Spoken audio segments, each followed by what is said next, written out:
Fala pessoal, bem-vindos ao CMMM-Cast, o podcast do Carmona Maia Martins Medeiros Advogados. O CMMM-Cast surgiu como parte do NPI, Núcleo de Produção Intelectual do Escritório. Iniciado em 2020 com a produção de conteúdo estático por meio de posts de notas e artigos, agora ganhou uma forma um pouco mais dinâmica por meio dos podcasts com conversas interativas e de forma leve e acessível. Me chamo Rodrigo Lopes, sou apresentador do CMMM-Cast, sou advogado, coordenador jurídico do escritório Carmona Maia Martins Medeiros Advogados, especialista em Direito Empresarial pela Escola Paulista de Direito, cursando atualmente o LLM em Direito dos Mercados Financeiros e de Capitais pelo INSPER.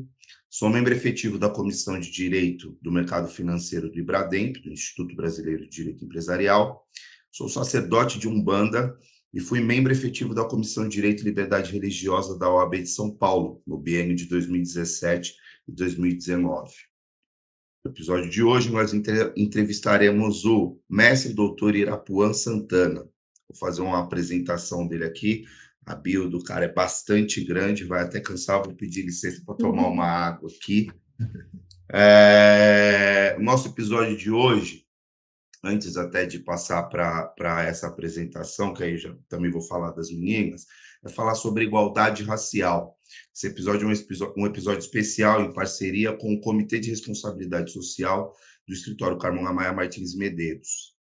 Vamos lá, vou tomar essa água antes, porque é grande mesmo. Nosso convidado especialíssimo, o qual já agradeço imensamente a generosidade de ter aceito o nosso convite. Ele é presidente da Comissão de Igualdade Racial da OAB de São Paulo, é doutor em Direito Processual pela UERJ, em 2020, cuja tese se transformou num livro chamado Acesso à Justiça, uma análise multidisciplinar. Beneficiado pelas cotas raciais em 2003, graduou-se na Universidade do Estado do Rio de Janeiro em 2008. Foi o primeiro negro e mais novo coordenador do setor contencioso do renomado escritório jurídico Carbone. Em 2012, foi aprovado em 7º lugar no mestrado em Direito Processual pela mesma universidade, onde sua dissertação foi aprovada com louvor e distinção, em 2015. Por uma banca composta pelos melhores professores do país na área, que deu origem ao seu primeiro livro chamado O Princípio da Igualdade na Mediação e o Acesso à Justiça. Em 2013, foi aprovado num concurso da Procuradoria-Geral do município de Mauá, onde atua como procurador municipal até hoje. Em 2016, foi aprovado no disputadíssimo programa de intercâmbio Linkage, da Faculdade de Direito de Yale, nos Estados Unidos. Além disso, atuou entre os anos de 2014 e 2018 como assessor de ministros do Supremo Tribunal Federal e no Tribunal Superior Eleitoral. É consultor e ex-apresentador do programa Explicando Direito, na Rádio Justiça. Desde 2014, exerce trabalho voluntário na Educafro, como consultor jurídico, responsável pelas principais ações judiciais da entidade no país. É colunista do jornal O Globo e é membro do Instituto Brasileiro de Direito Processual e do Centro Brasileiro de Estudos Constitucionais. É também conselheiro jurídico do movimento suprapartidário Livres, conselheiro também do Instituto Mercado Popular e autor do livro 3 de Maio, a maior fake news da história. Parabéns, meu caro. Não, mas é o LinkedIn, né? Não precisava disso tudo, não. LinkedIn não, esse é do Lattes. Eu acho legal apresentar, cara, porque assim, é uma pequena também introdução do assunto que a gente vai falar aqui. Eu acho importante, como referência, trazer toda essa trajetória e trazer nome de tudo que você faz e tudo que você vem fazendo. Acho que a nossa ideia é trazer isso como forma de referência para jovens. A gente vai falar aqui para uma série de jovens, né? A Laís aqui, ela é assistente jurídica do escritório, começou como estagiária, com certeza vai se transformar numa excelente advogada, está se preparando para isso, em breve será. E como eu disse que são tietes, cara, porque quando eu falei de você, elas foram atrás do seu currículo aí e realmente ficaram muito felizes de poder participar de um episódio como esse. Vou apresentar as outras duas, para aí eu já te abro a palavra inicial e na sequência a gente passa para as perguntas. A Laís Vieira, minha queridíssima companheira aí de batalha no dia a dia, é estudante de Direito na Faculdade Metropolitanas Unidas, assistente jurídica e integrante do Comitê de Responsabilidade Social do Carmona Maia Martins Medeiros Advogados. E a Ana Paula Nogueira, da nossa filial do Rio de Janeiro, trouxe aqui uma conterrânea sua, é analista de cobrança, formada em gestão financeira pelo Estácio de Sá, integrante do projeto social Minha Casa, que atende crianças carentes, e é membro do Junto CMMM, Comitê de Responsabilidade Social do Carmona Maia Martins Medeiros Advogados. Capuã, vou dar aí uma palavra para você, para fazer suas considerações iniciais. Eu, desde já, agradeço mais uma vez a sua generosidade por aceitar o nosso convite, cara. Eu sei que sua agenda é corrida. Eu te convidei na qualidade também de presidente de uma instituição que eu entendo que tem um papel muito importante para nós, como advogados, de conduzir debates, né, discussões que realmente afetam o dia a dia dos advogados em geral. E me preocupo muito com a juventude, cara. Acho que os jovens advogados, acabamos de falar, de fazer um episódio sobre isso, eles precisam de boas referências. E trazer um cara como você, que se preocupa com isso e tem propriedade de falar sobre esse assunto, para nós é realmente um sinal de prestígio, tá? Fica à vontade. Rodrigo, primeiro agradecer a oportunidade, o convite, né? Eu gosto sempre, eu gosto muito de falar, como todo advogado, eu gosto muito de falar. E, enfim, eu passei um tempo aí sem aceitar muitos convites e tudo, e agora que eu estou voltando, a agenda até de novembro está terrível, e às vezes que tem algumas coisas lá na OAB, eu acabo falando demais também.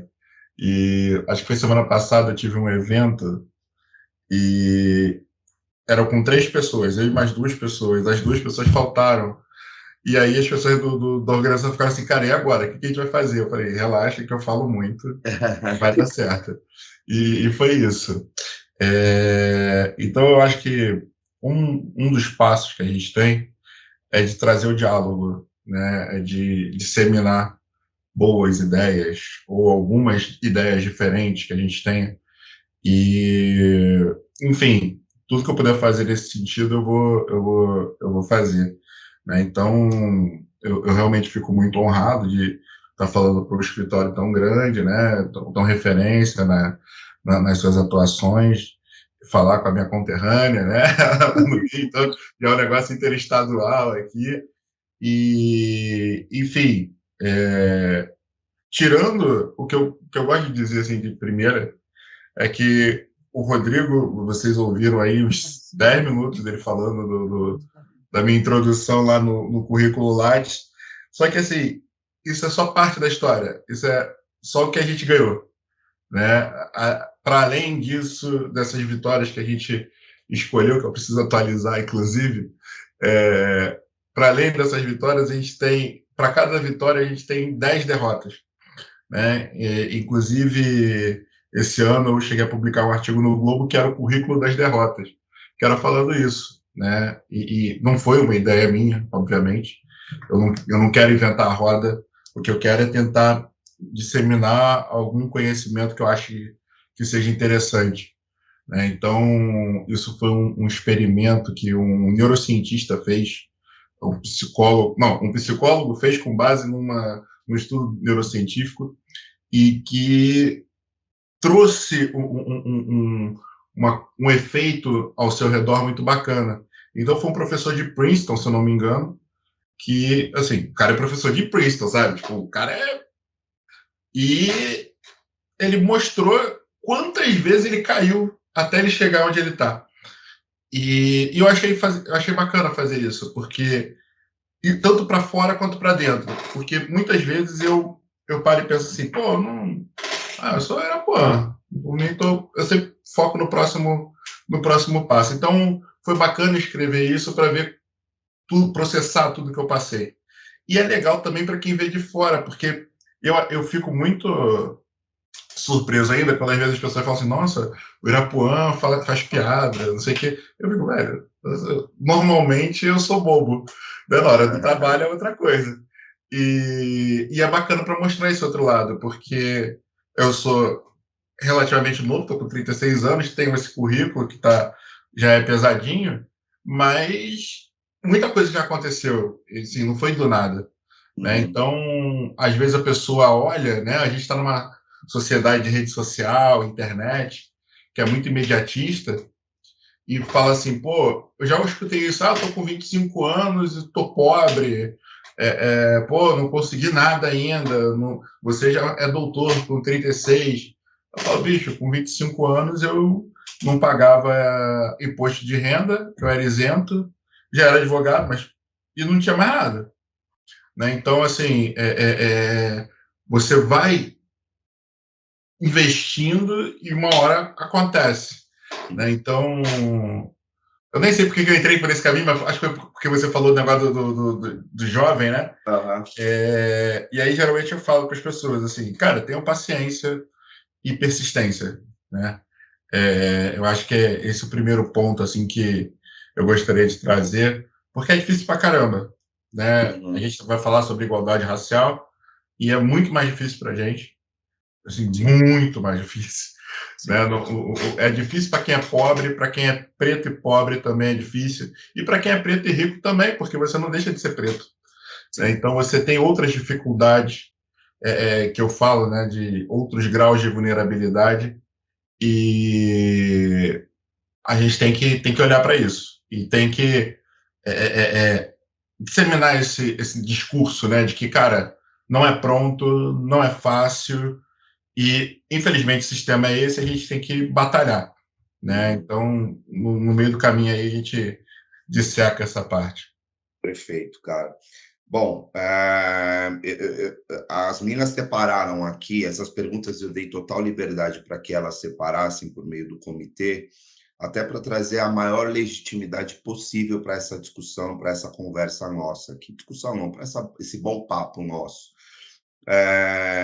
E eu fiz questão, né? Obviamente, quando eu faço as apresentações nos demais episódios, quando eu falo de assunto técnico, eu trago mais a minha formação acadêmica, mas eu fiz questão de ressaltar que, além de sacerdote de Umbanda, eu fui membro dessa Comissão de Direito e Liberdade Religiosa da OAB, porque ali eu tive uma experiência de lidar com questões que envolvem preconceito muito graves, né? Diversos atos de intolerância religiosa contra terreiros. A minha religião é uma religião que sofre muito preconceito.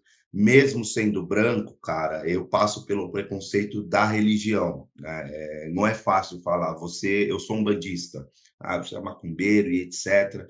Então, eu fiz questão de trazer essa parte também da minha trajetória, inclusive dentro da OAB, para a gente dividir essas experiências de lidar com atos de intolerância e atos de preconceito. Né? E aí, as meninas prepararam uma primeira pergunta aqui, que na verdade eu vou inverter a forma como ela está, né? Que elas já foram para o final, como chegou na presidência da comissão. Eu acho que antes disso, eu queria saber um pouco, você até já fez uma breve introdução de como foi o seu caminho percorrido durante a sua trajetória, tanto da formação ali pré-universidade, acadêmica, né? Da onde você veio. Eu quero conhecer um pouquinho do Irapuã ali, no Rio de Janeiro e tal, e aí depois você começou a sua formação acadêmica na faculdade. Tem o lance da cota, né, que você defende. Eu queria que você trouxesse essa abordagem, principalmente como sendo um liberal. Eu acho que você deve ser muito perguntado sobre isso, né? Você é um cara que defende a liberdade, participa de um movimento liberal e defende cotas, e isso desperta curiosidade em muita gente. E ter essa abordagem da sua parte com tanta autonomia, acho que é importante. Então, a primeira pergunta é como foi o caminho percorrido, os desafios encontrados e a construção para chegar ao cargo da presidência de uma comissão tão importante, uma OAB também tão importante no Brasil. Bom, tem quanto tempo aí de podcast? Então, eu comecei lá no Rio, né, cara? Eu morei em Ramos.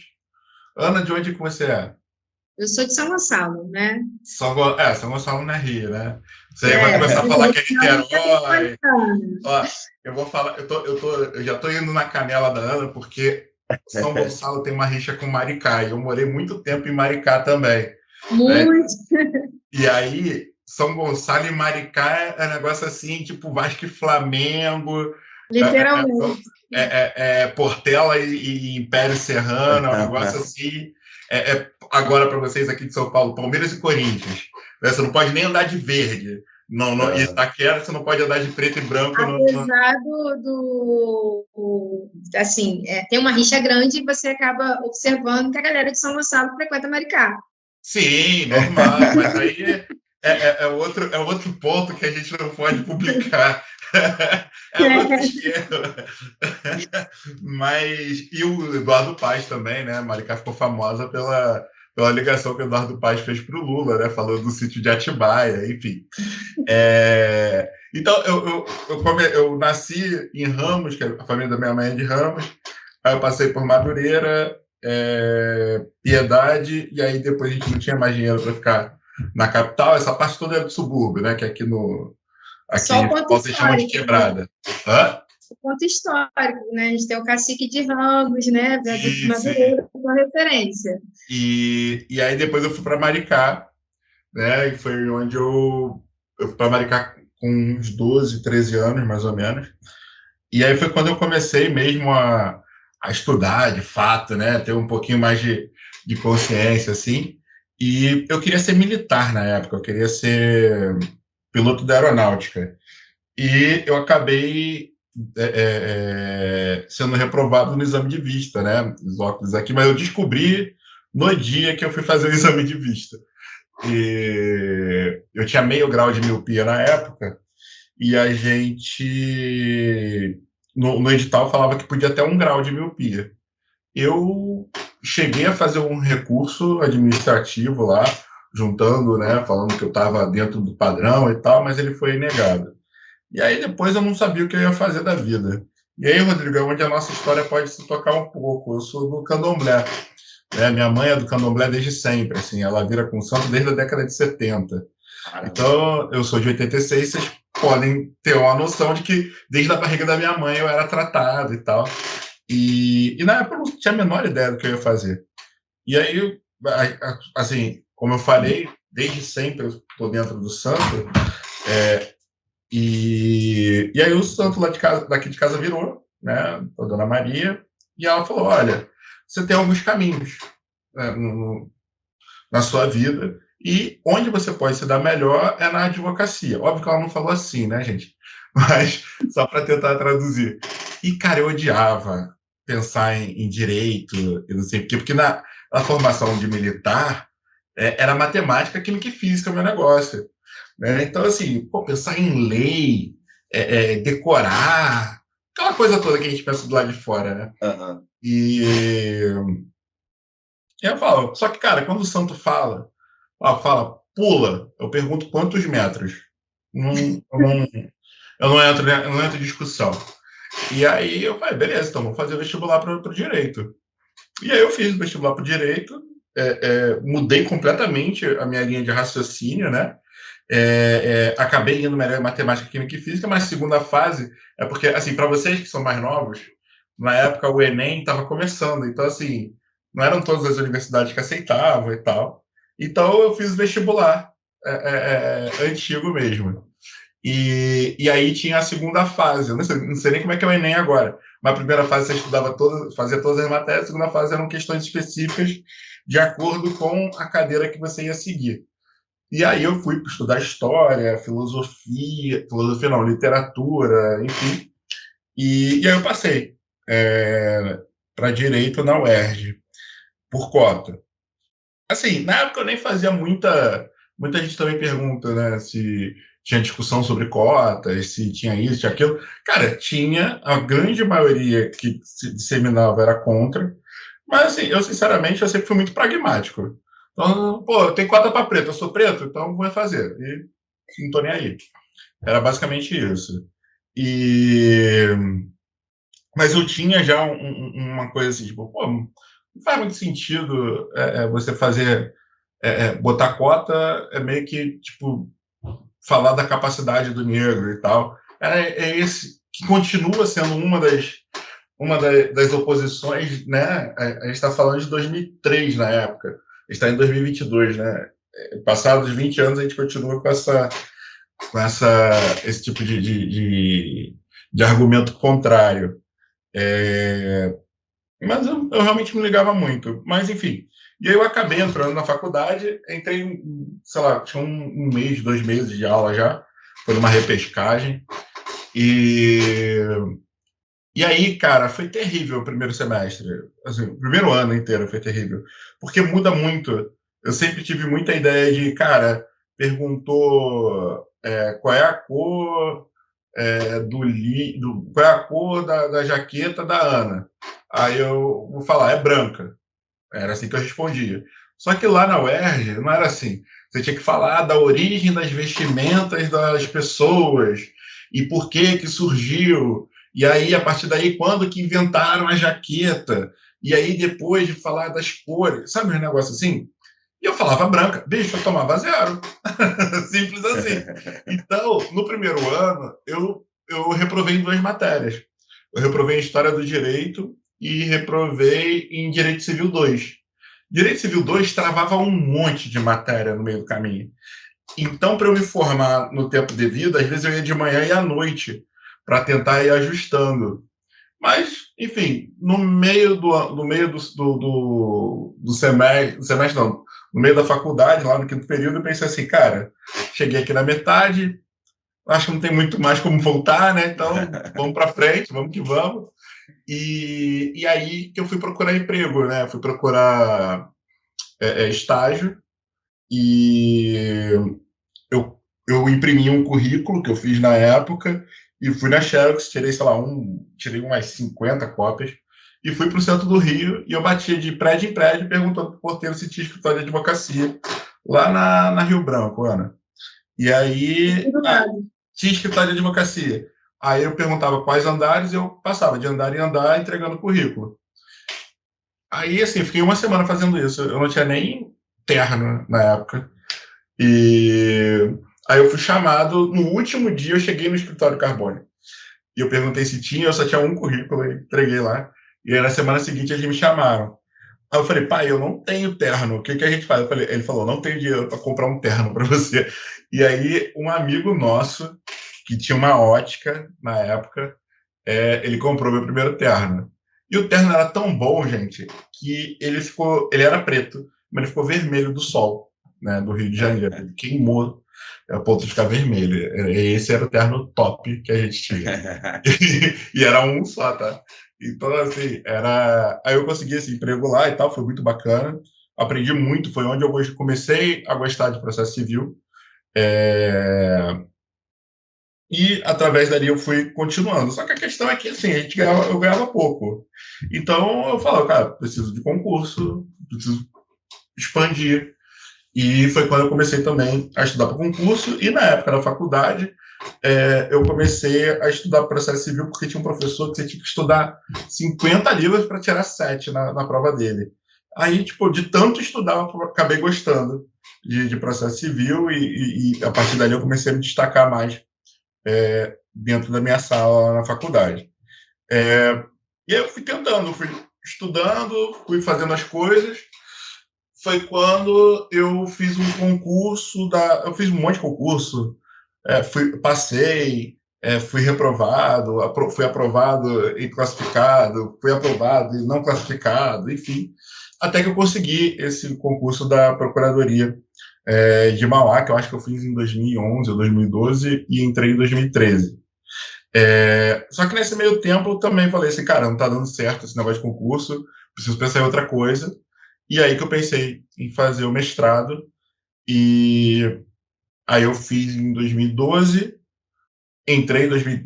Na verdade, eu tinha tentado de antes, aí eu passei em 2012, comecei em 2013. No final de 2013, eu fui chamado para a Procuradoria do Município. E aí, só que eu estava no meio do mestrado.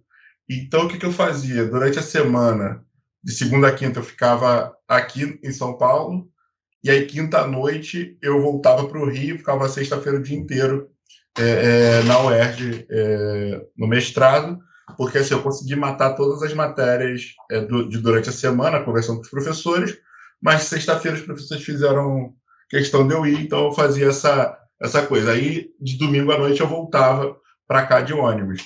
Então, foi um tempo de uma transição, assim, que foram 2 saltos, eu acho, que de qualidade de vida, que foi ter vindo para o concurso, que aí já me dava uma certa estabilidade, e também a questão do mestrado, porque me expandiu ainda mais os horizontes e tal.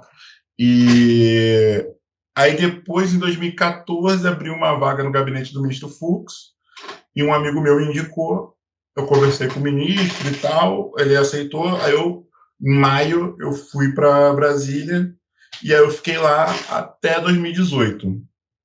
Nesse meio tempo, terminei o mestrado, emendei o doutorado, é maluquice, não façam isso. É porque você sabe muito estressado já do mestrado. E aí, só que assim, tinha uma questão muito específica do meu caso, que era o ministro, ele era o presidente da comissão que elaborou o CPC. Eu era o assessor de processo do cara. Não tinha como eu dissociar, sendo que era 2015 para 2016 o código, né, que estava entrando. E foi bem na época do meu processo seletivo para começar o doutorado. Eu falei, velho, não tem. Se eu tiver um momento ideal para fazer isso, tem que ser agora. Né? Enfim, foi uma loucura, mas sobrevivi.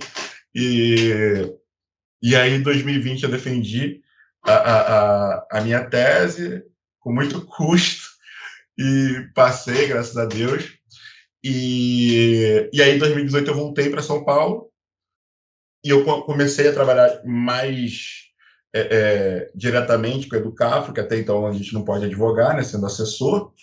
E aí eu comecei a fazer, eu fiz um curso para advogados negros e também comecei a atuar com ações pela Educafro também. Foi quando a gente começou mais com essa parte de ativismo judicial e tal.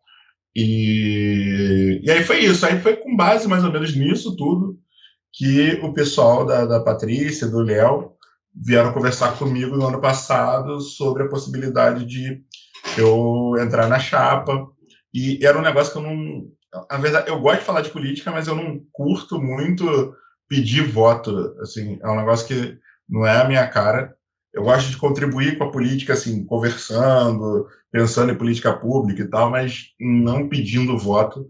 E só que estava num momento político da OAB muito delicado, e eu meio que fui sugado para dentro desse negócio.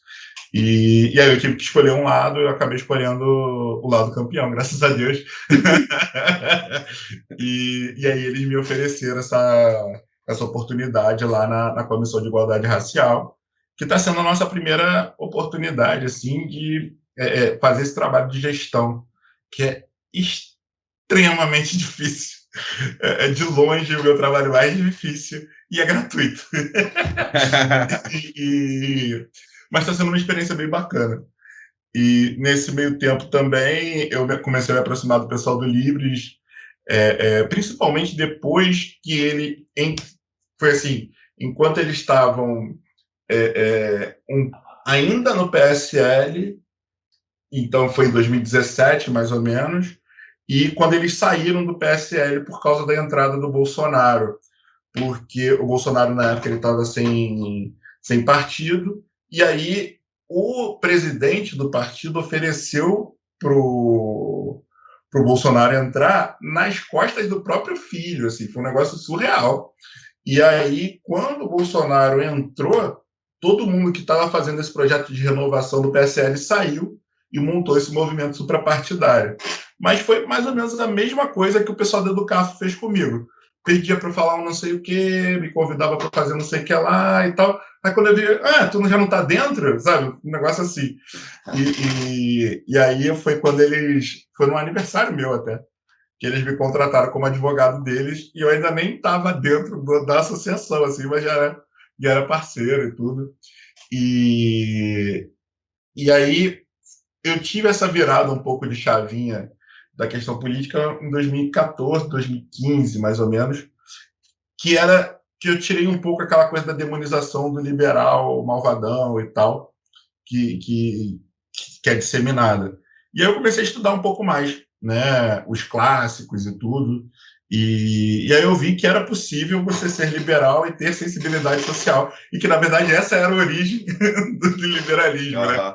E assim, essa questão do liberal ser malvadão, eu digo que é uma culpa dos próprios liberais, né? Assim como tem problemas na esquerda com várias ditaduras, na direita com os conservadores em outras ditaduras, os liberais também têm outros problemas. Enfim, não tem... se fosse fácil, eu acho que já teria um movimento único, né? Um político único, um movimento político único para fazer as coisas. E aí foi isso. E o que eu brinco é que eu virei liberal, que eu me considero social liberal, né? Que tem essa pegada, em 2015, mas eu sempre fui preto. Então, assim, se eu sempre sofri racismo, eu tinha que tentar olhar sobre essa nova questão. Mas, para além disso, eu acho que o combate ao racismo, ele tem uma justificativa múltipla. Então, você sendo progressista, você sendo liberal, você sendo conservador, eu posso trazer para vocês qualquer tipo de justificativo para vocês entrarem nessa onda, né? E para vocês se juntarem à luta. E eu acho que é isso, assim, quando a gente está falando de fatores de vulnerabilização, que é como eu entendo que acontece o racismo, a gente vai falar, por exemplo, machismo, a gente está vendo, existem dados matemáticos que mostram a diferença salarial entre homens e mulheres, né? Não é somente falar que, tipo, grande parte do gap é com relação às escolhas, mas aí se você isolar as escolhas, isolar idade, cor, sexo, tudo, você ainda vai ter um percentual de diferença que não tem explicação. Isso assim, virou... está sedimentado na literatura econômica, né? Então, não tem como lutar contra a realidade. E a partir daí a gente tem como falar, cara, temos que encontrar meios. É um problema que a gente tem que resolver, a gente tem que encontrar meios para isso. E aí a gente pode discutir qual é o meio mais adequado, mas não que se existe ou não, né? E eu acho que infelizmente, a gente ainda tem que batalhar para dizer se existe ou não racismo, machismo, homofobia, enfim, e esse é um ponto que a gente tem que trazer. E a parte também do Globo, eu achei que estava sendo objeto de trote. O editor do Globo me ligou, aí ele falou, eu queria saber se você topava e tal, não sei o quê. Eu fiquei pensando assim, putz, quem tá inventando, tá ligado? Tipo, quem tá falando? Quem tá trolando. E aí foi muito bacana. E eu fiquei muito tempo processando essa ideia. Bateu a síndrome de impostor durante meses. E isso foi, tipo, ano passado, né? Então, são coisas que, assim, eu gosto também de compartilhar, porque às vezes a pessoa vê, o currículo tá grande e tal, não sei o quê, mas na nossa cabeça ainda fica, putz, mas será que eu mereço? Mas por que eu tô aqui e tal? E é comum, isso vai bater com a Laís, que está começando agora, e está batendo comigo, que já estou há um tempinho na estrada. Então, é super comum. É bom a gente também naturalizar isso. O que a gente não pode naturalizar é parar, né? Eu acho que esse é o ponto. Apesar de eu ter esse síndrome de impostor e ter batido nessa hora, eu topei e foquei no trabalho. E isso eu transformei em combustível. E como isso? Tipo, cara, vai ser um bagulho difícil, todo mundo vai querer me bater, então eu vou estudar igual um doido para poder fazer o melhor trabalho possível. E tem sido bacana, tem sido uma experiência bacana essa questão. E agora, né, esse ano também eu entrei no escritório do Barroso Fonteles Mendonça, Barcelos de Mendonça, né, advogado, estou como sócio lá, responsável pela construção da parte de ESG e também ajudando com contencioso, estratégico, enfim, meio que o Coringa lá, enquanto eu ainda estou pegando clientes e tal, fazendo essa virada de chavinha, né? Porque uma coisa é ser advogado voluntário, outra coisa é falar, olha, estou pronto para o mercado e tal. Então, enquanto isso, eu estou ali de Coringa, passando por todos os times ali à disposição, e tem sido isso. E eu falei para vocês que eu falo muito. É isso. Legal. Eu vou passar para as meninas aí também, passar um pouco da trajetória delas, falar um pouco sobre essa questão da trajetória, para a gente passar para o próximo tema, senão a gente vai ficar. Esse é um assunto que rende algumas boas horas de conversa. Sim, precisamos de cerveja aí ao vivo. Ah, verdade. 40 Vamos lá, minutos Ana. pode ser pouco, né? A Andressa que se vire para editar isso. Isso Também mesmo. acho, eu falei isso para ela, né? Quando ela me fez o convite para participar do podcast, ela falou, não, você, ela lá tem que voltar. Quando ela mandou a ficha do convidado, eu falei, gente, esse é o cara, né? Um exemplo, né? Porque, assim, quando a gente fala de racismo, fala de igualdade social, e a gente vê uma pessoa que chegou aonde chegou, para a gente é mérito, entendeu? Eu acredito que ela lá tem a mesma opinião que eu, Sim. né? Eu venho de uma região metropolitana, onde você vê que é uma dificuldade muito grande no sistema de ensino, de educação, e aqueles que conseguem se formar, né, é mérito, né, é com muito sacrifício mesmo, né, e a gente se sente, olhar para trás e ver uma trajetória, pô, será que eu cheguei ali, foi em vão? Eu consegui, né? E a gente vê, assim, comparando a sua trajetória hoje, né? Olha, pô, se o cara conseguiu, ele vai ser exemplo para outras pessoas que também vêm de lá, né? A gente sabe como é que, querendo ou não, a política influencia, né, na educação, que, sinceramente, em alguns estados é privilégio para uns, para outros não, né? E como negra, né, a mulher negra que chegou, se formou e tudo, né, eu procuro sempre querer, né, avançar um pouco mais, e aquilo que você falou, a gente não pode parar, né? A gente tem que servir de exemplo, né, incentivar os jovens cada vez mais. A gente sabe o quanto é difícil. Por mais que você diga que não, todos os dias você enfrenta algum tipo de preconceito, de racismo, né? Você tem que lidar com a rejeição, tem que lidar com a perda, né? É muito difícil, né? Hoje eu estou muito feliz em participar do podcast, né? E ter um convidado, né? De peso, né? De elite, de exemplo. Somos tiete, né? Para falar. Valeu, Ana. E aí, Lala? Eu acho que, assim, a realidade ela é muito difícil e hoje você estar compondo a mesa para estar conversando com vocês sobre isso já é, tipo assim, para mim, sei lá, uma vitória imensa. Considerando a realidade de onde eu vim, das lutas, né, assim, para as pessoas pretas, eu acho assim que todo mundo tem uma luta para contar, mas os pretos têm uma que é um pouco maior, um pouco mais forte. E tá hoje aqui já é, tipo assim, acho que eu não sei explicar. É inexplicável a sensação. Principalmente de ver pessoa tá debatendo com pessoas pretas sobre um assunto, assim, que é uma realidade crucial, que acontece todos os dias. Principalmente sabendo que esse podcast vai sair daqui e vai entrar em outras, tipo, as pessoas vão escutar, vai entrar nelas e elas vão, tipo, conseguir repassar. Para mim é importante a gente repassar as histórias para ter mais pessoas acreditando que é possível, sabe? Acreditar que o sonho vai realizar, assim, vai se concretizar. Muito bom, Lala. Eu acho que, assim, só para a gente, antes de passar para a próxima, a gente tem algumas realidades aqui que elas são comuns, né? Eu também, eu venho de periferia, sofri também para me formar, mas obviamente não como vocês, por não ter o preconceito racial. E eu trabalho com pessoas no meu dia a dia que eu quero que tenham histórias parecidas com a minha, porque a gente sabe que eh, a forma aguerrida de buscar uma oportunidade, de fazer a coisa acontecer, quando você tem comuns ao lado ali, é melhor, né? É uma batalha mais que vai para uma direção mais assertiva, né? Eu tenho um privilégio mesmo de dividir essa trincheira com a Laísa aí todo dia, com a Ana, fazem parte aqui da nossa batalha. Gapuan, cara, eu vou passar para a segunda aqui e vamos ver, porque ainda tem três questões. Eu vou tentar mesclar um pouco essas questões aqui para ver se a gente consegue fluir um pouco melhor. A segunda seria a seguinte, cara.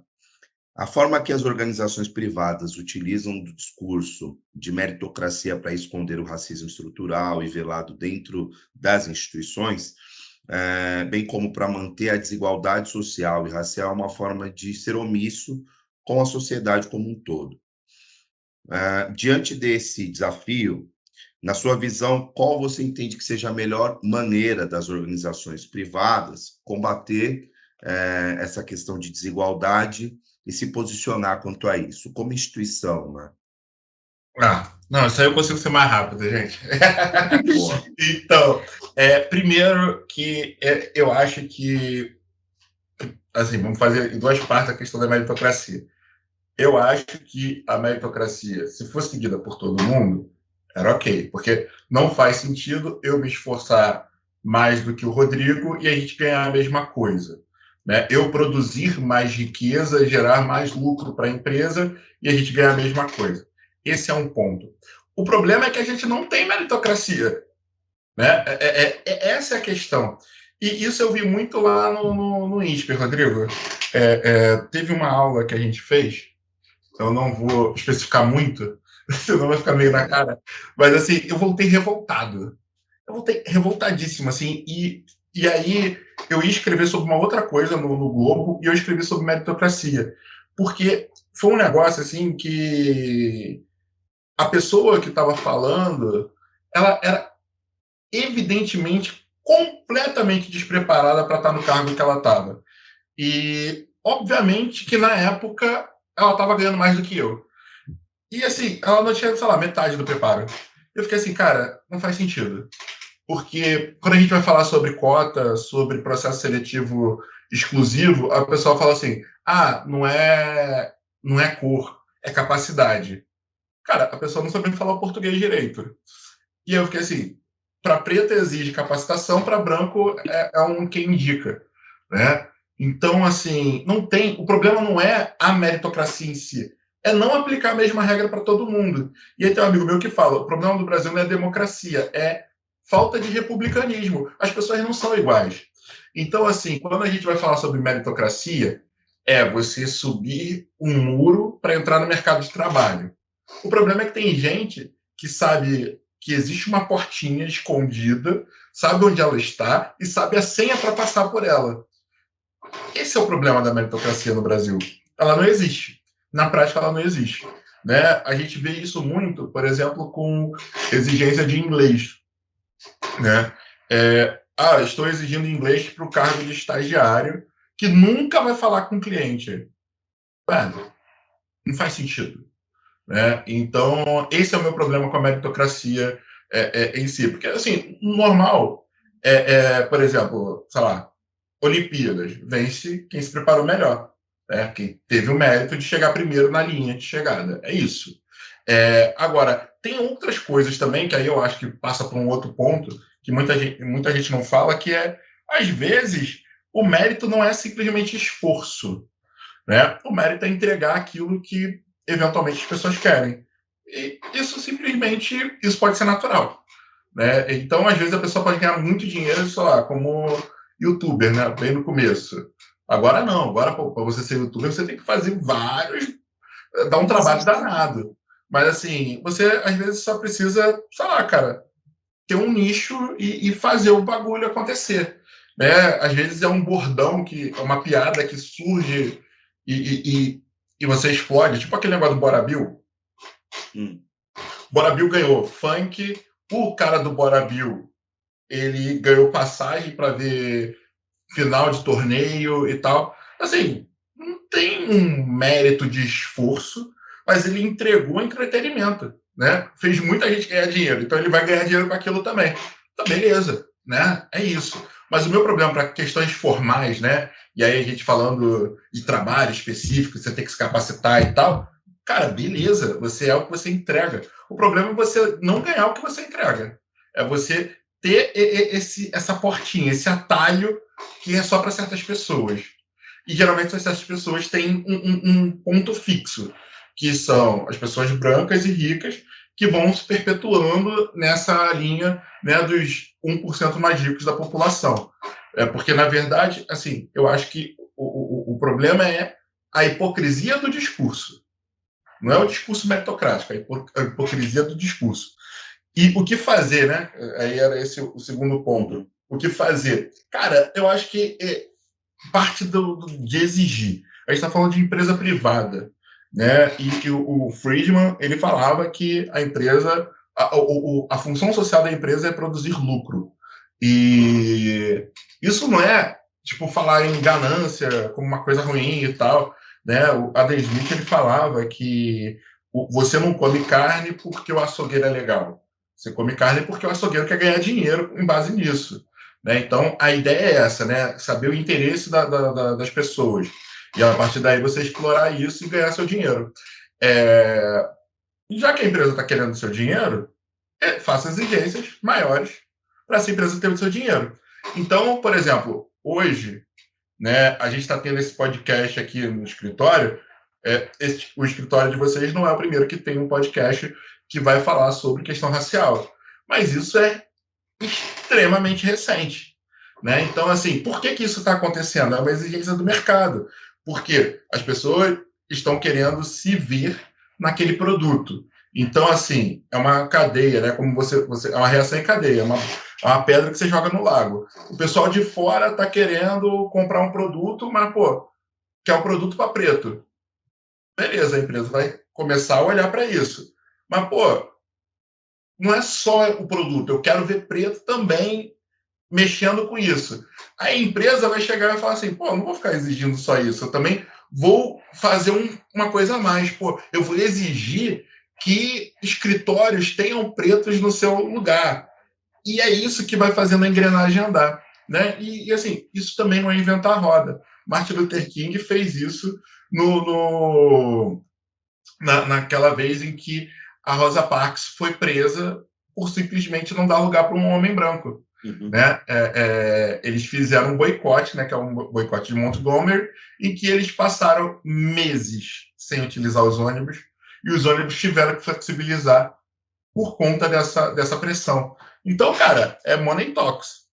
Não tem isso. Dinheiro manda. E um dado que as pessoas não falam muito, eu falei que eu não ia falar muito, né? Mas está sendo mais rápido. E um dado que as pessoas não falam muito aqui, são dois, na verdade.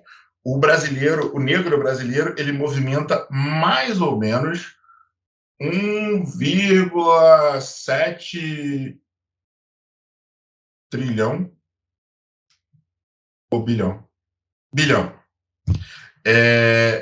E de reais. Então, tipo, é dinheiro pra caraca. Né? Se a gente conseguisse fazer um negócio de organizado, a gente consegue mandar em tudo. Assim, a pessoa tá de olho no nosso dinheiro. E dinheiro não tem cor. Né? Esse é o ponto. E nos Estados Unidos, a gente tem são mais ou menos 13% de negros na população americana. E o PIB americano de negros é maior do que o PIB brasileiro inteiro. Então, assim, cara, é uma força econômica imensa. E lá eles têm canais de negros, eles têm canais inteiros de televisão de negros, né? Tem sitcoms, né? Novelas, filmes, enfim, tem tudo, telejornais, a gente vê lá. E aqui a gente parece que está na Suécia. Né? Então é isso. Eu acho que também falta um pouco da sociedade de fazer isso aqui no Brasil. Com uma única diferença que eu acho que também aí é uma outra coisa que a gente também precisa colocar na equação, que é o fato de que o brasileiro médio ele é muito mais pobre do que o americano médio. E isso tem uma diferença relevante para a gente pensar no coletivo, porque o brasileiro médio ele acorda às 5 horas da manhã para trabalhar, chega em casa às 10 horas da noite. Ele não vai pensar assim, pô, o que eu posso fazer de bom para minha comunidade? Cara, ele vai pensar em comer, tomar banho, dormir para acordar cedo e trabalhar no dia seguinte. Então, assim, conforme você vai melhorando a sua condição econômica, você vai começando a conseguir pensar em outras coisas. A partir daí que a gente vê, por exemplo, o mundo ele enriqueceu muito e começou a pensar em questões mais humanitárias, questões ambientais e tal. Então, assim, a gente também precisa desse ponto, mas a gente já consegue fazer pequenas coisas, né? Então, eu acho que é basicamente isso. Lá, o que você tem para dizer disso? Seria basicamente, foi até um estudo que a gente estava fazendo no comitê sobre diversidade e inclusão, seria basicamente dizer que incluir essas pessoas no mercado de trabalho seria uma fonte de negócios, né? Tem um estudo que fala que, de fato, depois que houve a inclusão de pessoas negras dentro de uma empresa multinacional, não só o financeiro dela cresceu, mas a produtividade dela cresceu em praticamente, sei lá, 60%, basicamente. Então, assim, hoje as empresas elas estão se flexibilizando mais, poderíamos dizer, que por conta de negócios, né? Eu acho que a sociedade precisa suprir essa exigência, então as empresas se flexibilizam para isso, né? Querendo ou não, é uma rota, assim, o negro ele pode exigir um exemplo, um salário, e a empresa, por conta dessa necessidade, se flexibilizar. Eu acho que seria basicamente isso, negócios. Obrigado, Lá. Ana? Eu acredito ainda que a luta ainda é muito grande, entendeu? E a dificuldade também, porque a gente vê algumas empresas com processos seletivos, né, que a porta não é tão fácil, é Exato. difícil demais. E tem aquela questão de falar que não há preparo. Gente, por favor, né, a gente vê, né, pessoas, CEOs negros em grandes empresas, né, preparo há, né, eu acho que muita coisa tem que mudar, não fazer a situação de um marketing, porque o que está acontecendo é marketing, né, eu vou contratar um neguinho, né, como dizem, para fazer a minha propaganda, mas isso é porque o mercado está exigindo e vai me trazer, Exato. e não porque ele tem potencial ou capacidade. Né? Eu acho que muita coisa tem que mudar. A gente já está avançando muito, mas tem que avançar muito mais. Antes de terminar a pergunta, tem até uma experiência que eu passei recente, que foi, assim, as pessoas normalizavam antes da empresa não ter pessoas negras. E aí, antes de colocar trança, eu tenho cabelo black, todo mundo tem conhecimento disso. E aí teve uma colega que falou para mim, onde eu trabalhava antes, não podia ir assim, eu não sei se seria bem aceito, seu cabelo assim. E também não tinham pessoas como você. Aí eu parei para pensar, falei, caraca, o mercado normaliza não ter pessoas como eu, iguais, dentro das empresas, sabe? Então é bem puxado isso. É pesado. Eu acho que a gente, como o Irapuan bem ressaltou, nós temos uma população preta gigante no Brasil, é uma necessidade de inclusão enorme. Nós temos visto um movimento, até o ISD, que você coordena no escritório, vem para trazer essa forma de balizar ou de equilibrar, de alguma forma, oportunidades, né? Trazer uma espécie de igualdade.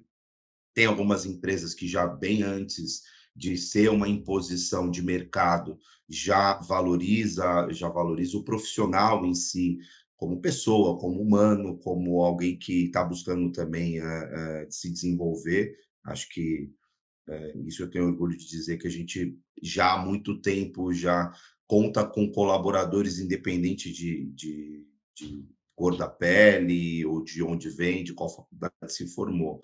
Até essas exigências, e antes era muito mais evidente, né? Exigência de faculdade de primeira linha, exigência de, como você bem disse, de idioma. Tem alguns escritórios que exigem até mais de um idioma. E, obviamente, isso reflete em uma segregação, em uma separação ali de oportunidades, porque o jovem preto de periferia, o cara conseguir entrar numa universidade e se formar bem já é uma puta vitória. Depois ali, como a sua trajetória mostra, é um esforço muito mais árduo. Isso a gente tem que considerar. Né? Eu acho que a oportunidade é a primeira porta de quebra de igualdade, de desigualdade. Né? Várias oportunidades. Cara, você acabou respondendo até a questão 4, com o que você já abordou agora aqui na 2. Eu vou partir para a próxima, e aí a gente já pode ir passando para o encerramento, até não quero tomar mais do que o tempo que você tinha reservado para a gente aqui. A gente aqui está tranquilo para conversar. Bom, a terceira pergunta vem no seguinte sentido. Atualmente, nós presenciamos cada vez mais a disseminação de crimes de racismo, e, de fato, teve algumas notícias bem recentes aí que abordaram questões de crimes de racismo sociais. Tendo em vista os fatores que ocasionam isso, você já citou alguns dados, na sua visão, o que você entende que é um papel social, da sociedade em geral? Aí não estamos falando nem de entidades privadas, nessa luta de desigualdade racial ou de etnia? Luta antirracista, né, propriamente. Cara, eu acho que esse é o X, né, da questão. A primeira coisa que eu acho é que a gente tem que pensar é que não necessariamente estão existindo mais casos de racismo do que antigamente. Né? Agora, com tecnologia, você tem um celular aqui e você grava. Vou até botar aqui o Mengão, né? Eu tô na semana da Libertadores. Não necessariamente está tendo mais casos de racismo, você está tendo uma luz sendo jogada sobre ela. Né? E hoje a gente está tendo essa discussão, por exemplo, de câmera de farda aqui em São Paulo, né? Que está indo para o governo do estado. E muito tempo, há pouco tempo, na verdade, os Estados Unidos estava falando sobre como utilizar as câmeras do celular para gravar eventuais abusos que possam acontecer por parte da polícia. Né? Então, assim, a gente viu recentemente um advogado negro num bairro de classe média alta indo comprar pão para a filha e a polícia parando e apontando a arma para a cara dele. Né? A atitude suspeita dele era de estar caminhando de máscara. Então, assim, esse é um ponto. A gente viu um comediante aqui em São Paulo com a mulher falando que não ia entrar no mesmo elevador do que ele, né? Ele gravando aquilo ali. Isso acontece todo dia, toda hora. Enfim, vimos exemplos e mais exemplos de casos em que o rapaz foi acusado de roubar um chocolate e foi torturado no mercado. Tivemos, né, a morte num outro supermercado em 2020. Né? Tivemos o cara da câmara de gás improvisada numa mala da Polícia Federal, da Polícia Rodoviária Federal. Agora, recentemente, tivemos o Roberto Jefferson fuzilando policiais, tacando granada e exigindo que o ministro da Justiça aparecesse lá para poder se entregar. Isso tudo mostra como que é a relação social entre brancos e negros. Né? E não está se falando apenas em braço armado do Estado. Né? Óbvio que esses casos são muito mais emblemáticos, mas a gente está falando de um país que trouxe pessoas negras para cá escravizadas, dizendo que elas não eram pessoas. Né? O primeiro ponto da questão da escravidão negra, que se difere das outras escravidões, essa parte da desumanização, porque no primeiro momento você tinha dívida de jogo, você tinha um crime de guerra, você não deixava de ser humano, você perdia alguma coisa e aí você pagava com o seu corpo.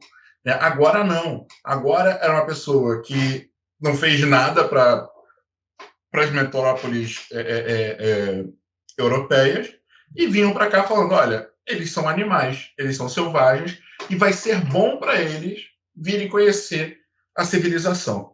E a igreja ainda trazia essa outra coisa, né, falando que os negros sequer tinham alma.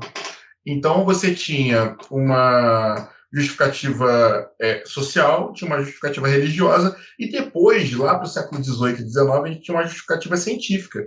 Falava que o cérebro do homem, da pessoa negra, era menor, né? Tinha toda uma questão para falar, para justificar, né, a existência da escravidão. Então a gente está falando, cara, de um período ali, vamos falar formalmente, de um período de 350 anos dessa construção do discurso e da disseminação dele. E aí você não vai ter entre 1530, mais ou menos, foi quando vieram os primeiros negros para cá, e 1888, né, com 350 anos, você não vai ter uma substituição do discurso em 133 anos, né, de 1888 para cá. Então, esse é o primeiro ponto que eu acho que é importante a gente trazer, que foi o primeiro desafio do movimento abolicionista, né, de falar que as pessoas escravizadas eram seres humanos e que estavam sofrendo uma grande injustiça de não ter o poder sobre o próprio corpo. E aí eles trouxeram todo esse discurso tem um livro muito interessante falando sobre isso, que é Flores, Votos e Balas, da Ângela Alonso, que eles vão trazer justamente essa parte. E aí esse é o problema, porque ficou no inconsciente coletivo de uma nação que se construiu com base nessa ideia, a ideia da desumanização. Então fica muito mais fácil você eliminar a humanidade dessas pessoas, né? Porque no primeiro momento você é um ser humano, agora você é um ser humano de segunda categoria. Então, se você não se reconhece nessa pessoa, você não vai ter empatia. E se você não tem empatia, irmão, acabou. Qualquer coisa é possível. E aí, só um experimento para trazer para vocês, de uma italiana, uma artista italiana, ela botou ela sentou, né? E atrás dela tinha uma mesa com vários objetos. E ela falou: olha, eu vou ficar aqui parada 6 horas e vocês podem fazer o que quiser comigo nessas 6 horas. Falou para a plateia. E aí, no começo, foram lá e fizeram carinho nela. Aí ofereceram uma flor, ofereceram uma água e tal. Só que daqui a pouco, como nada ia acontecendo, a coisa começou a escalar. Aí a flor, pegaram o espinho e espetaram ela, pegaram uma faca e cortaram o vestido dela, começaram a tocar nela nas partes íntimas, chegaram a apontar uma arma que tinha, assim, uma arma para a cabeça dela, e ela não fez nada. E aí teve uma discussão na hora da arma, uma galera jogou a arma pela janela e tal, mas eles continuaram a fazer várias atrocidades com ela. E aí, quando acabou o tempo, ela chegou, se levantou da cadeira e começou a olhar para as pessoas, no olho. Todo mundo fugindo o olho, e conforme ela foi indo em direção às pessoas, as pessoas fugiram, né? Então, assim, isso mostra muito como que funciona a mente humana, né? No momento em que você tem um poder total sobre outra pessoa, a empatia foge e os seus instintos ruins pode acontecer. E tem a questão do efeito manada também, né? Então, esse experimento ele é bem conhecido. Foi na década de 60, 70 que aconteceu isso. E isso mostra como que acontece hoje em dia, né? Essa ideia do negro ser um cidadão de segunda categoria, de não ter os mesmos direitos, né? Por exemplo, o Roberto Jefferson volta a dizer, teve negociação, teve tudo, enfim, uma pessoa, aí no Rio de Janeiro, a gente tem vários exemplos em que o cara estava com um guarda-chuva e acharam que era um fuzil e mataram o cara, né? Então é isso. Esse é o problema. A gente não vê.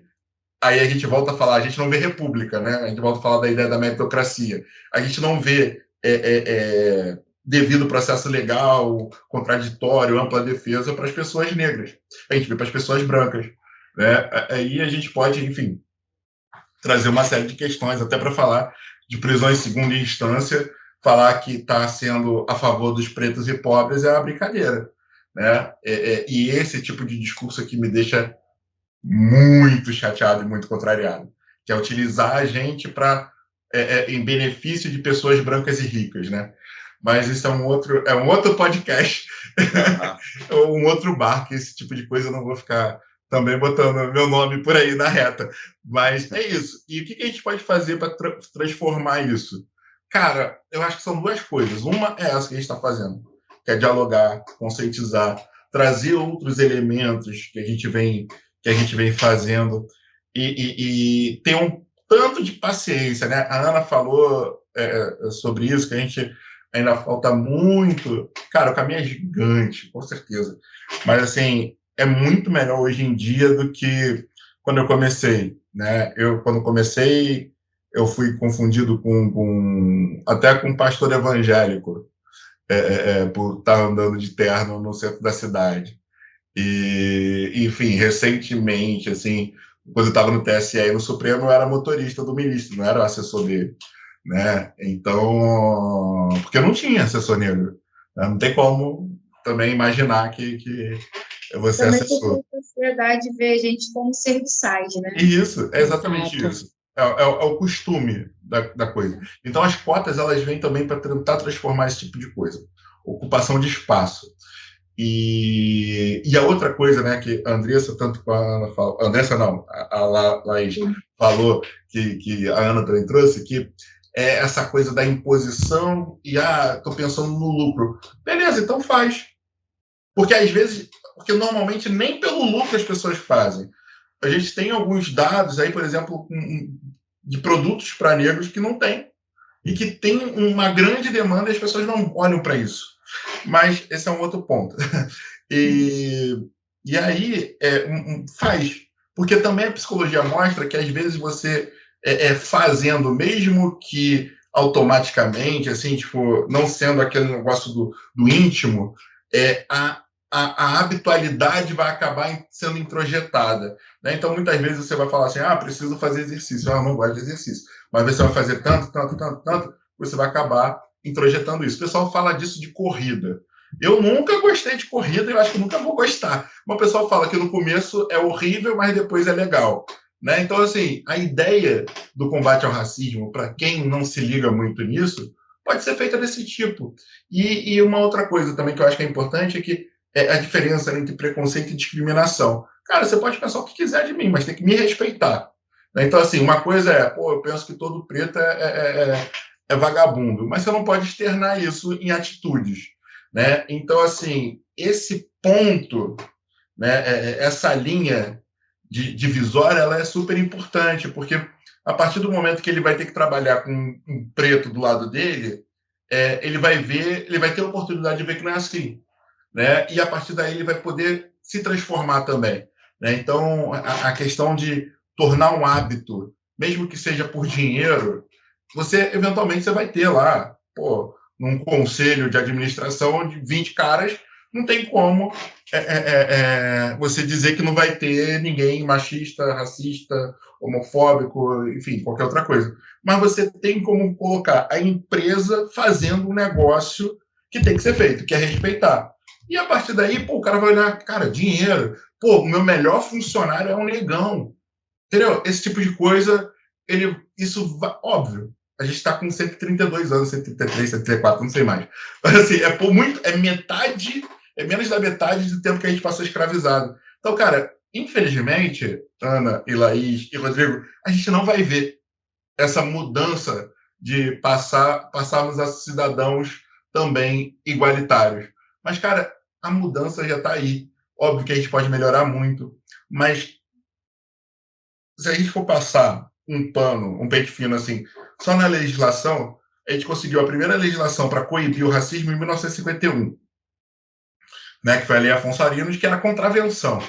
Depois disso, só em 1988, com a Constituição. Aí a gente criminalizou de fato em 89.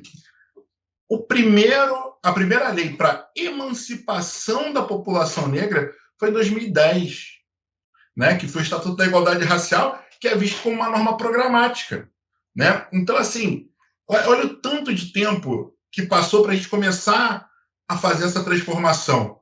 Né? Em 2002, a gente teve as cotas raciais na UERJ, 2003 na UNB, depois de 2012 tivemos a lei federal.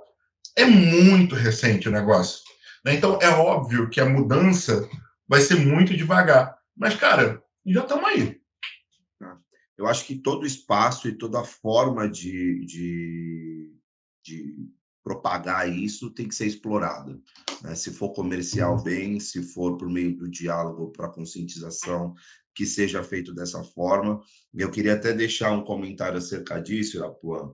Eu acho que, além disso, eu faço parte da comissão do IBRADEMP, lá de Direito do Mercado Financeiro. E eu sinto falta de ter mais pretos, por exemplo, em comissões como essa, porque é óbvio que o preto quer ter uma legitimidade de discutir igualdade racial. Então, ele quer pertencer a essa comissão, por exemplo, na OAB, a comissão de igualdade racial. Mas quando você chega na comissão de direito empresarial, de direito bancário, você vai ver uma parcela muito pequena. Enquanto a comissão de direito racial, de igualdade racial, está cheia de preto lá. A comissão de liberdade religiosa está, porque eles também buscam legitimidade ali na defesa da sua religião. Quando ele pertence a uma religião de matriz africana, ele quer defender isso. mas tem uma série de pretos tão competentes quanto você, quanto a Laís, que querem discutir também sobre direito empresarial, direito bancário, e esse ocupar outros espaços para além daquele que traz a legitimidade, é óbvio, a luta é muito grande, né, cara? Né? É óbvio que você precisa de tempo para se dedicar a outras coisas. Mas, como eu disse, eu acho que todo espaço ou toda a possibilidade de trazer essa consciência tem que ser muito explorado. Cara, quando eu ver uma Laís da vida na comissão de direito bancário falando com toda a propriedade que ela vai ter sobre os assuntos que ela trata profissionalmente, ela vai passar a ser admirada como a Laís. Né? Eu acho que é um pouco disso. Cara, eu vou passar. Só dois adendos aí. Primeiro que ficou faltando na minha exposição, falar que a gente também precisa exigir das instituições que apliquem a lei. Né? Esse é o outro ponto. Primeiro, a conscientização, depois exigir das instituições. Porque não aplicam. Né? Se tem um crime de injúria, o pessoal não vai à frente. Se tem uma discriminação de uma outra questão, também não anda. Né? Então, esse tipo de coisa a gente precisa exigir enquanto sociedade, e aí sim, também exigir na conscientização do voto, né? Um voto antirracista de pessoas que venham a aplicar aquilo que já está na lei. A gente já tem bastante lei prevendo muita coisa bacana para a gente. Esse é um outro ponto que eu acho que é a outra viradazinha de chave que a gente precisa. Beleza, já temos leis, agora a gente precisa aplicar. E a gente não vê polícia, Ministério Público, Judiciário fazendo nada em relação a isso. Agora, em relação a esse lance que você está falando de a gente falar outras coisas e tal, cara, isso é extremamente necessário. Inclusive, agora a gente está organizando, lançamos ontem um edital sobre o Congresso Estadual da Advocacia Negra, em que a questão racial vai ser falada. Mas a gente vai ter, por exemplo, no segundo dia, 6 mesas de debate, né, que é o segundo dia inteiro, sem falar sobre questão racial. Mas são todos profissionais negros falando sobre direito à saúde, regulação de novas tecnologias, empreendedorismo, desenvolvimento sustentável, enfim. Porque é isso que você falou. A gente se especializa, a gente se capacita, como a Ana falou, em outras questões. Agora, a gente também sente o racismo. Então, a gente vai falar de racismo, mas a gente também vai falar de outras coisas. Então, a gente vai ter, por exemplo, analista de sistema, vai ter pessoas, vai ter médico, vai ter psicólogo, vai ter pessoas que manjam de tributário, pessoas que manjam de empresarial, pessoas que manjam de administrativo, enfim, de uma série de questões. E vai ter ali, esse também é um combate à questão racial, a gente ter profissionais negros em outras tantas áreas, também falando sobre qualquer outra coisa. Eu acho que isso é importante mesmo que você falou. Excelente, cara. Bom, você já adiantou também que a minha próxima pergunta seria sobre o que a comissão vem fazendo para que, enfim, em termos de igualdade para os jovens advogados, eu acho que esse tipo de evento que vai trazer multidisciplinariedade de assuntos, uma diversidade de temas com profissionais pretos, também vão servir de referência e de inspiração até, já é um caminho muito salutar aí. Sim, a gente está fazendo bastante coisa, cara. A gente está montando uma rede de comissões de igualdade racial por todo o estado, que é uma coisa que a gente nunca existiu. A gente colocou cota... Era só aqui na seccional de São Paulo? Né? Seccional em algumas subseções. Mas, assim, a gente quer cobrir o estado todo. Então, a gente vai pegar... A gente está fazendo já a seleção dos coordenadores regionais para que cada coordenador faça essa interface de subseção cidade com a seccional, para que a gente tenha uma rede de apoio, entendeu? Porque, às vezes, tem uma cidade pequena no interior de São Paulo que, aconteceu algum caso de racismo e ninguém sabe o que fazer. Uhum. Então, você já vai ter o apoio do coordenador, que vai ter o apoio da seccional. E aí você tem todo o estado de São Paulo preenchido. Né? Não fica um negócio meio disforme, que cada um faz um negócio e tal. Uma outra coisa que a gente fez, que foi bem bacana, foram cotas raciais, tanto em eventos da OAB. Então, assim, evento de empresarial, tem que ter participação de uma pessoa negra para falar. né, sobre direito empresarial. Direito de família, tem a pessoa preta para falar. Direito tributário. E por aí vai. A gente conseguiu fazer isso. Ainda tem resistência para caramba, mas é o primeiro ano que a gente está colocando esse tipo de coisa. A gente fez uma carta compromisso, né? E foi apresentado logo na primeira reunião do plenário. E ali a gente colocou que precisava fazer isso. A gente colocou cota racial na lista sextupla do quinto constitucional. Já está rolando. Então, assim, não vai ter mais lista sextupla só de brancos. Então, assim, é bom ver profissionais negros também batalhando para virar desembargador. Né? Então, assim, esse o passo a passo. Esse é o ponto que a gente está vendo. A gente já teve, né, as cotas também para participação em comissão não, no conselho, né, e tudo. E, assim, outra coisa que a gente tem feito, a gente abandonou a nota de repúdio e passou a fazer ofícios e ações de repúdio. Então, assim... Quase não teve, né? Na gestão passada, você pouco via, cara. Então, assim, eu tenho até uma figurinha de nota de repúdio da OAB, assim, né? Então, assim, eu falei, a primeira coisa, eu falei, cara, eu não quero fazer nota de repúdio para nada, porque, aconteceu um caso de racismo, a Comissão de Igualdade Racial é contra o racismo. Velho, sabe? Então, o que a gente passou a fazer? Pouco efetivo. Esse caso agora que teve do advogado, fizemos 2 ofícios, um para o MP, que faz o controle externo da atividade da polícia, e outro para o próprio corregedor. Falam que a corregedoria daqui de São Paulo é muito boa, vamos ver. Né? Então, a gente está em cima para ver a resposta, se o cara cumpriu o protocolo, se ele vai ser penalizado administrativamente, penalmente, enfim, uma série de coisas. E a gente também se colocou à disposição para uma eventual ação de reparação por parte do Estado, para a gente fazer também um parecer, né, para a existência de racismo. Então, a gente também faz esses pareceres para casos de racismo, a gente acompanha as pessoas em questões do MP, a gente vai entrar agora como amicus curiae numa ação civil pública de reparação contra a União pelo racismo, né, praticado. Então, aqui é mais ou menos uma tabelinha, né? Eu entrei pela União, entrei pelo Educafro e apresentei essa proposta pela OAB, que foi também aprovado pela diretoria, e aí outros advogados vão entrar como amicus curiae. Então, a gente está tocando isso assim de maneira mais efetiva, né? A gente está também com um espaço de fortalecimento individual e coletivo, que é uma sessão de psicologia coletiva. Então, assim, todo final do mês, a gente tem uma sessão coletiva com uma psicóloga negra especializada em saúde mental da população negra, aberta para o público, aberta para os membros da comissão, que vão lá dividir o que estão passando, né? Porque é aquilo, não basta só a gente abrir a porta, né? A gente tem que empurrar a pessoa, ou puxar a pessoa, né? Quando a gente está dentro, a gente puxa a pessoa. E, às vezes, a pessoa não sabe como agir, né? Está num espaço que sempre foi dito para ela que não é dela. Então, isso traz uma série de questões e a gente está tentando abrir esse espaço para poder acolher, para poder fortalecer essas pessoas para elas se desenvolverem.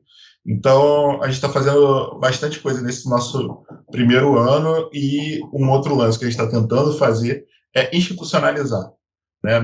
A comissão não é do Irapuã, não é da Carol, que é a vice, não é da Ana, que é a secretária.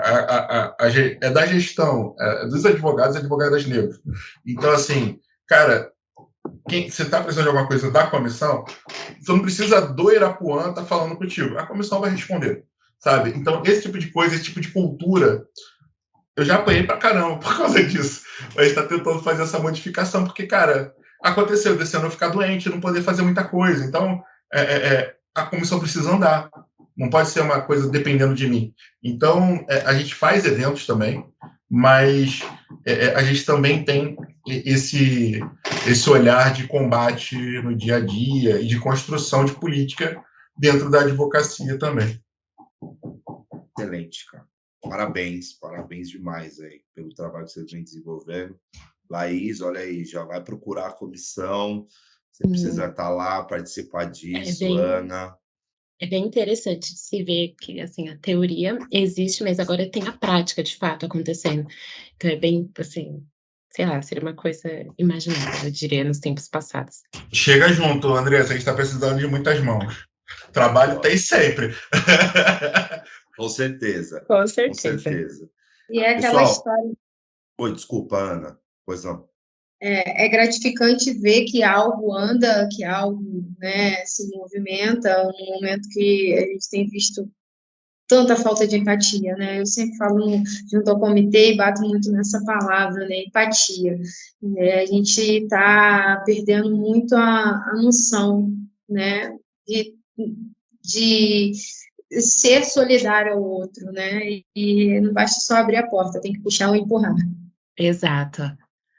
Bom, pessoal, nosso papo foi incrível, longo, já é o podcast mais longo. Por isso.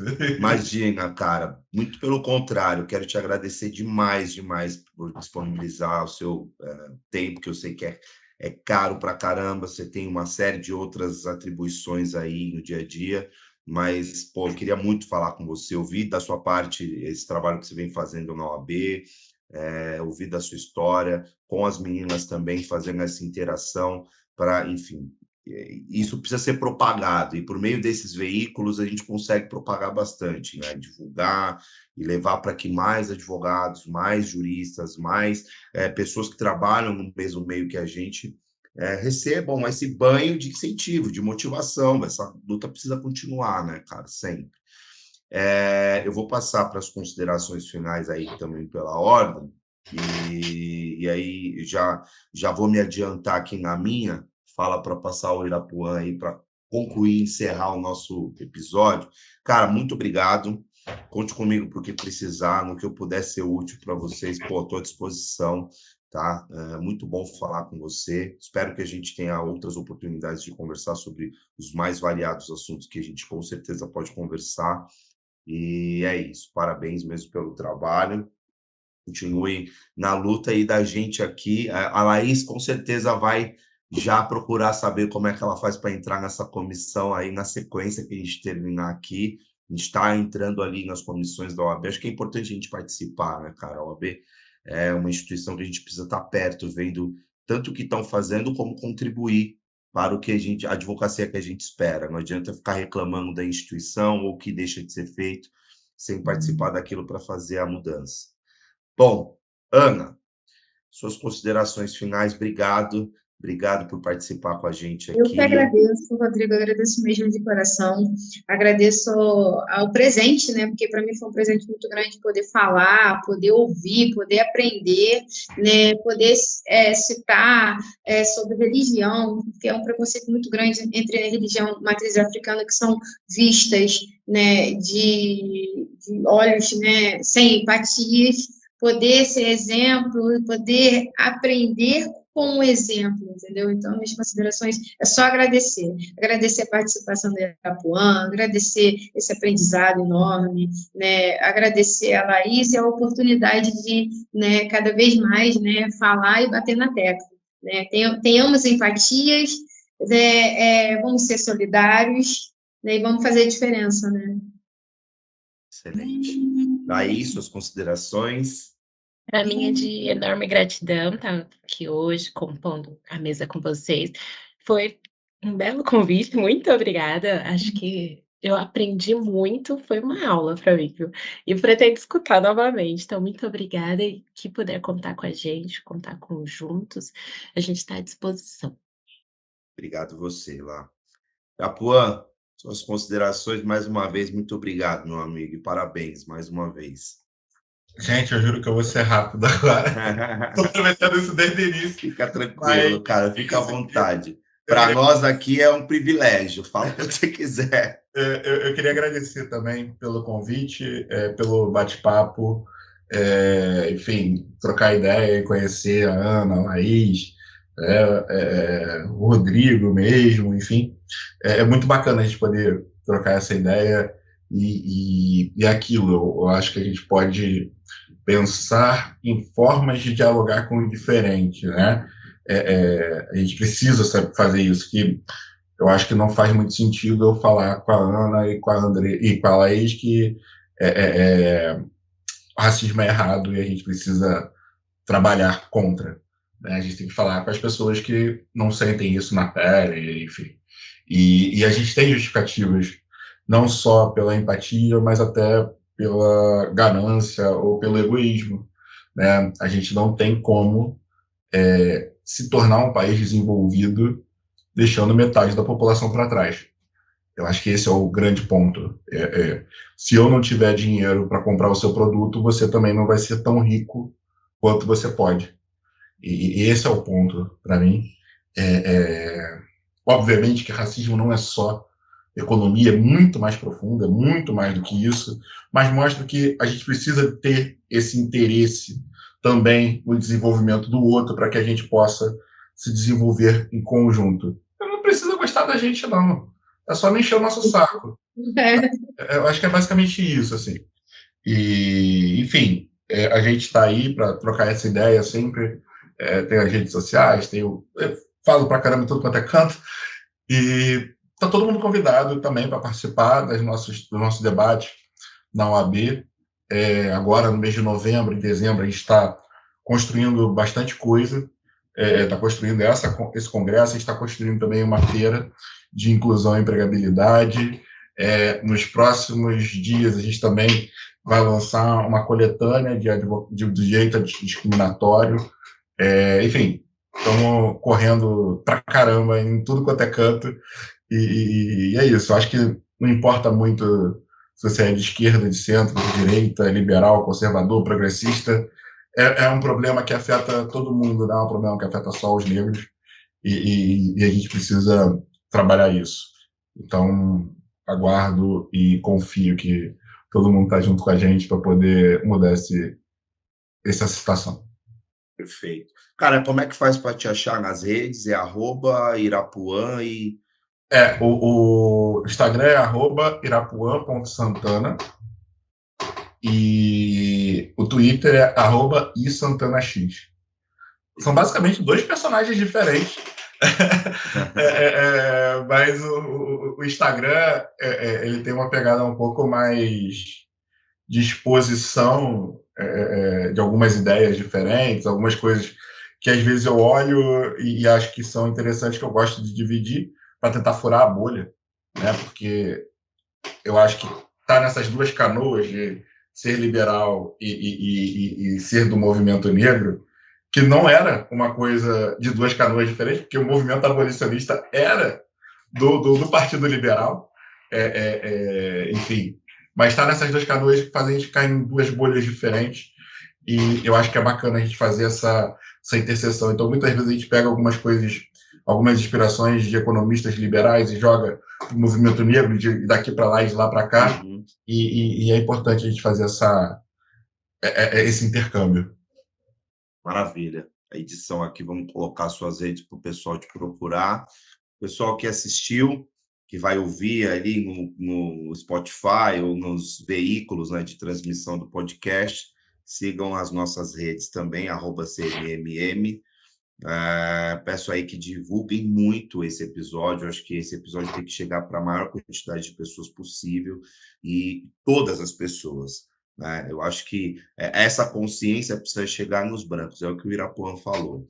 Não adianta vocês ficarem conversando entre vocês, pretos. Isso precisa chegar para a maior quantidade de pessoas possível, para que se conscientize no momento que nós já passamos, o Irapuã trouxe vários dados históricos, dados econômicos, enfim, coisas importantes de saber, e o momento que a gente está vivendo, o momento da OAB, trabalhando com isso. Então, mais uma vez, cara, gratidão, parabéns pelo trabalho, e até a próxima. Valeu, gente. Tchau, tchau. Tchau, tchau.